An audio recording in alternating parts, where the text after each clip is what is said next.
Step 2, decide and register a domain name. All right, so you've chosen your niche, you know what you're going to blog about. Now you've got to go get a domain name, okay? Now you can do this a couple ways. A domain name is the address of your website, okay? It's what's in that bar up top. People call that a URL or your .com. That's what I'm talking about. That's a domain name, okay? You've got to register a domain name that you're going to use to tell people how to find your website. Think of it like an address or a phone number. How are people going to find you? Okay. Now, if you think of it as a phone number, what are the best phone numbers to have? 555-555-555, whatever, right? Easy, simple, easy to remember. Remember how much money people spent putting in words in phone number so that you could just type in you would remember it, even though it was so hard back in the old days. I'm really dating myself. We'd have to hit the button multiple times to get those letters to show up. Anyway, a domain name is not about that's going to help you rank on the search engines. Just don't even think about that as being a factor today in this era. Now, buying an existing domain name can have its advantages. If there's a domain name that's for sale and you're doing a niche website on stray cats, and straycatlover.com or howtobreeddogs.com or whatever it is, one of those big popular ones that are going to fit your niche come up for sale, it's not going to help you rank because the keywords are in the domain like it used to. However, if that website was around for a while, that domain gained authority in the eyes of Google, it had good search traffic, it's got all positive SEO on it, now there might be a reason to buy that domain name, okay? But you don't buy a pre-existing domain name just because you think the keywords in the domain name are going to help you, because they aren't, okay? They would only help you if they're like super memorable. So for example, I'm a Las Vegas real estate agent, right? So one of my many businesses. So if LasVegasRealEstate.com came up for sale, even if nobody ever had it before, would that still be advantageous? Well, yeah, if I'm going to go on TV and I'm going to go on radio and I'm going to do all this big broadcasting and I want something that everybody's just going to type in, that might be a reason to purchase a domain name like that, okay? But typically what you want to look for is you want it to be short, simple, easy to remember, okay? Now, my last name, Ballen, is in a lot of my domains. And I did that intentionally for brand awareness. And Ballen, B-A-L-L-E-N, is easy to say, it's easy to spell. And so I have BallenVegas.com, and then I've got Ballen Academy, I've got Ballen Method, some of the things like that.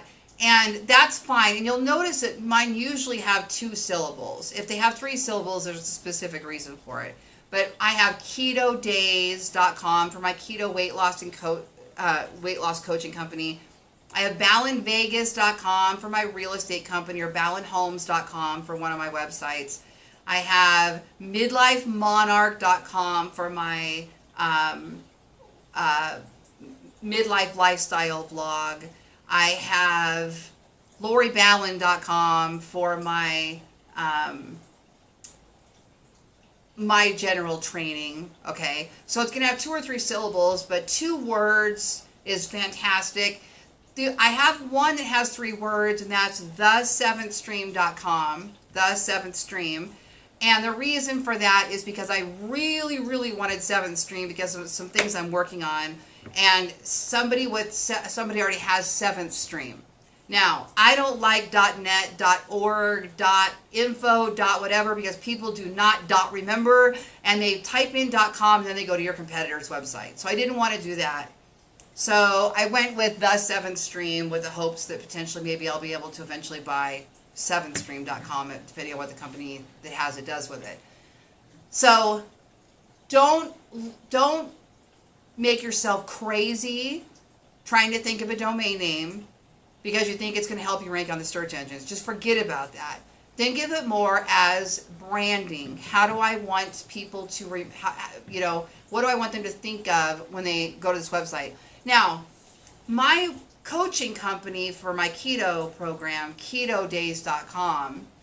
Even though the name of the program is Keto Days, I didn't have to register a domain name called Keto Days. I could have registered goketo.com or loseweightketo.com or Keto Girl or Keto Late, whatever, right? It was available, it matched my branding, I went for it. But if you've already got something, a brand, and the domains are not available, you just got to register something else that would be short, catchy, similar. I mean, look at the companies like Zillow and Zerple and Yahoo and Google, and they're made up names.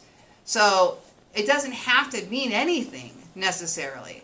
But I think if you can, if it can mean something, one or two things, you know, I think that's a great way to go about it. Now, where do you register the domain name? Okay. Again, don't freak out about this. Registering the domain name doesn't have anything to do with your website, where you're going to get your website hosted. It doesn't have to be your email if you don't want it to be. It's really just you're going to register your domain name, so it's like being assigned a phone number. When you go get your new phone number, when you change your phone number, or you pick a new phone number, you're using Ring Central or Google Voice, and you're picking a phone number. It's the same type of thing. You're just registering this, okay? And then that's going to become your website address. But it can be forwarded to another server later on. So if you register today with GoDaddy, and then you're over on another platform and you've done more things, you kind of want to manage everything all in one, you can move that domain over. But you can, from wherever it's at, you can point it, you can change the DNS servers, which we'll talk about in another video. So don't freak out about that either.